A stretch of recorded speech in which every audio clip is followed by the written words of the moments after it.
Hello guys, my name is Sam and welcome back to SWTOR Central, and this video is going to be your guide to the Aivela and Esne boss encounter. This will be 8-man story mode and it is fairly easy, so I'm just going to wrap this up as quick as possible. Now I know that this guide is very much needed because the pub group that I was running while recording this had a lot of trouble, and in fact I was there for nearly 2 hours. So hopefully this guide is going to help a lot of people trying to do this new fight, and if it does, be sure to hit that like button and subscribe. Okay, so let's get into it. Now when you first enter the boss room, this is what you will see. There are going to be 9 enemies in the room in total. There are going to be 8 codexes around the room and 1 nexus in the middle of the room. Now the aim to begin with is to put 1 person on each of these codexes, and ignore the nexus in the middle for now. Do your ready check and begin your fight and just kill the codexes. Now when all of the codexes die, they will each drop an item. You will need to right click this to pick it up, and trust me, you're gonna need it, so make sure that you do pick it up. I'll explain what you need it for in just a second,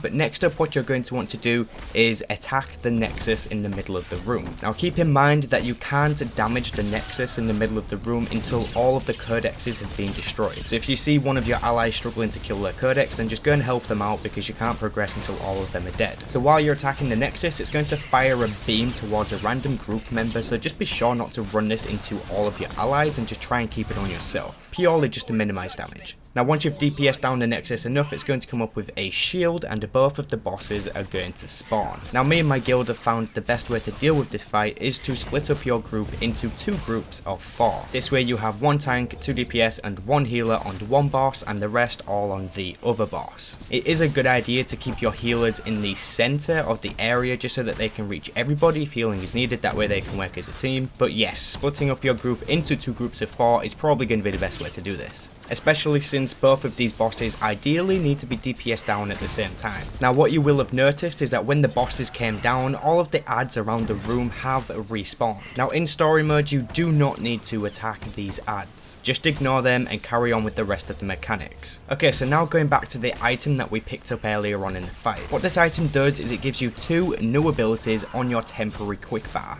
Now to keep this nice and simple, we're just going to name these blue and red. As you can see on my screen, on the left of my temporary quick bar I have blue and on the right I have red.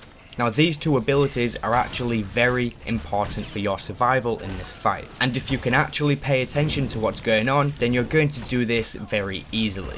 Okay, so this part of the fight that we're on now is actually called Phase 1. All you need to look out for is any of the really long rectangular shaped AoEs and any of the circular AoEs that are going to be underneath you or possibly on an ally that is close by. Now all of these AoEs, the circular one and the long rectangular one, are going to be either blue or red. I'm sure by me saying that you can probably figure out what you need to do. So the idea is that if you are stood in anything blue, then you need to press the blue ability on your temporary quick bar to avoid taking any damage from it. You can full on sit inside of a blue AoE so long as you have pressed that blue button. You'll know if you have it active because you'll have a blue or red orb above your head.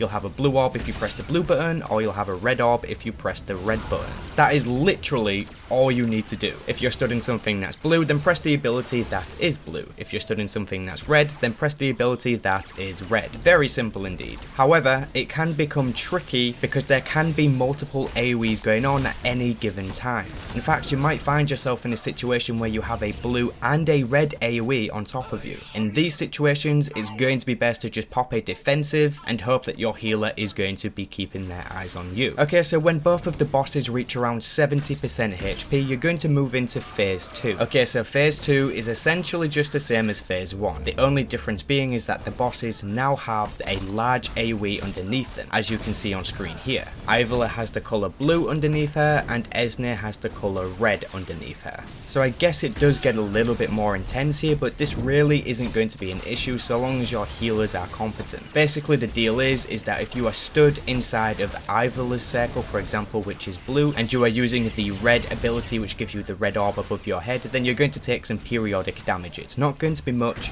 so like I said, it's not going to be a big deal so long as your healers are competent. In fact, you can probably just ignore this mechanic entirely in story mode. So just see Phase 2 as the same as Phase 1. Okay, so you'll move into phase 3 when both of the bosses reach around 40% HP. Now the first important thing to note here is going to be that the bosses will now follow the tank around. So if you have threat of the boss, then you need to keep them away from each other. If you bring them together, they will deal a lot more damage. So just try and keep them in the same positions that they've been in the entire fight, or you can move them a little bit further away if you really want to. Okay, so in phase 3, what you need to do is destroy the Nexus in the middle of the room. Its shield has gone down, so you can attack it. So have all of your DPS just launch onto the Nexus and take it down. Once that's done, have them return to their original groups and start DPSing down the bosses once again. Now this phase is the final phase, which I'm sure is music to your ears. However, don't get too excited because there is still something else that you need to do. So a new mechanic is going to be introduced in this part of the fight. Now if you remember in previous phases, we had the very long rectangular AoE. Well, in phase 3, it's come back with a vengeance. So if you look at either side of the room, here and here, you will see two ads which are both called glare. Now these glares are going to cast those very long rectangular AoEs, however they are going to move them across the entire